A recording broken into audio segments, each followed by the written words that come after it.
Hello guys, we are back with our next lecture. In this lecture, let us go through the next question. So this question belongs to GATE CSE 2002. Okay, so the question is consider the following C code. So they gave us two blocks of C code and they are trying to ask the value at P3,4. Okay, so I have already solved this question, guys. I did a silly mistake, so that's the reason why I'm doing this again. Okay, yes. So now let us start. So the question is PP of 3,4, right?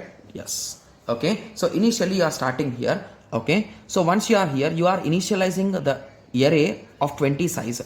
Okay, so now you have initialized an array, okay, of size 20. So 0, 1, 2, 3, okay, and so on up to 20. So I cannot, sorry, 19, because we started from 0, right? Yes. Okay, and then you created a variable I, you created TOT and you initiated it to 1, and you created EX and you didn't initiate to anything, and you created LEN. Okay, so basically here you are initiating I equal to 0. So let me write it there. Okay, yes. So now what is the value of A, guys? The value of A is equals to 3 and the value of B is equals to 4. So based on these values I am saying A and B. Got it? Yes. Okay, so the first step what we are doing is we are assigning that A value to EX. So what is the value of EX now? It will be 3. Got it? Yes. Okay, so now you are calling LEN. To get the value of LEN, you are calling TOB. You are calling some other function. Okay, so that is a TOB of, you are passing a value of B, that is a 4 comma array. So you are passing this whole array as an input. Okay, yes. So once you have passed it, now the next part comes. So this is our second block of code, right? Yes. So into TOB, this is the value of a B. Okay, and here we are using pointers. So means basically here whenever you are using a pointers or star, you are indirectly going to update the values in the original array, right? Yes, so that's what you should remember. Okay, yes. So let us continue. Okay, so first step you are initiating I equal to 0 and then you are doing B is greater than 0, you are checking. Okay, so here the condition seems to be a bit different, but it's okay. So you are checking if B is greater than 0 or not. Okay, so then what you are doing? You are doing if B percentage 2. Okay, so what is our value? 4. So 4 percentage 2 you are finding. So 4 percentage 2, what is the value? It is 0. So if in if condition, if you are having a 0, what will happen, guys? So it is indirectly 0 means a false. So in my previous lecture when I was discussing this question, I took it true, guys. So that's a silly mistake which I did. Okay, yes. So it is nothing but false, right? Hence in array of I, so basically what is the value of I? It is nothing but 0. So at array of 0, you will substitute the value 0, right? Yes. So here we will get 0. Nice. Similarly, now you are doing B is equals to B by 2. So now what will be the B value, guys? So B value will be 4. It becomes a 2 as we did B by 2, right? Yes. So now again this for loop will execute.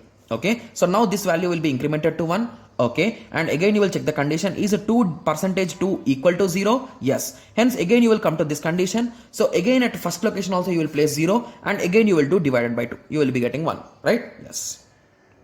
Okay, so now again you will check the condition. Is B greater than 0? Yes. So you will come inside. So 1 percentage 2. Now what will be the result, guys? It will be 1, right? Yes. Okay, so now what is the I value? Okay, so I value is 2, right? So that's the second iteration. Okay, yes. So now the value has become 1.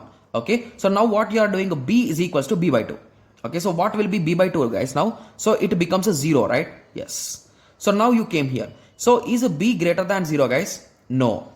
Right? Yes. So basically it will also be incremented, right? Yes. So the next iteration, right? Yes. So again you are checking whether B is greater than 0 or not. No, it is not greater than 0. Hence the value of I is struck at 3. Okay. Yes. So now at the end you are returning the value of I. So what we are returning, guys? So 3. So now LEN is nothing but the returned value, right? So LEN is also having 3. So that is the logic here. Got it? Yes. So now let us continue with the for loop now. So the for loop is continuing from 0 to LEN.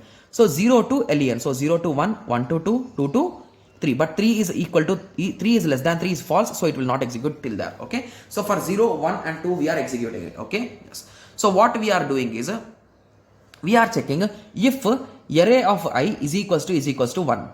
So is it 1 in this situation? Is it 1 in this situation? Is it 1 in this situation?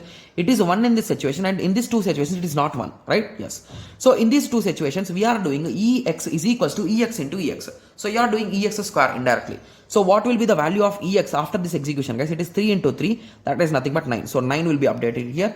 After this, what will be the result? It is 9 into Okay, just give me a second. So it will be 9 into 9, that will be 81, right? Yes. So it will be 81 after this, right? Yes. So here what will execute, guys? So here the value is 1. So it will execute TOT is equals to TOT into EXE. So what is the EX? So what is the value of TOT? It is 1. So what is the value of EX? It is 81. So what will TOT will substitute now? 81.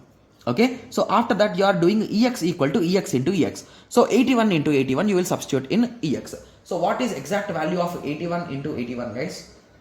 It is nothing but 6561. So basically this value will be 6561 now. Okay, yes. So at the end what you are returning or what you are printing is, so you are returning TOT. So what is the value of TOT? It is 81. So the result will be 81. Got it? Yes. So it's a quite simple problem, but the only thing is you should concentrate while solving, guys. Okay, yes. So I hope everyone got a clear idea on this. So in the next lecture, let us continue with the next question. Thank you. Thanks for watching. Like, share and subscribe for more awesome videos like this. Thank you.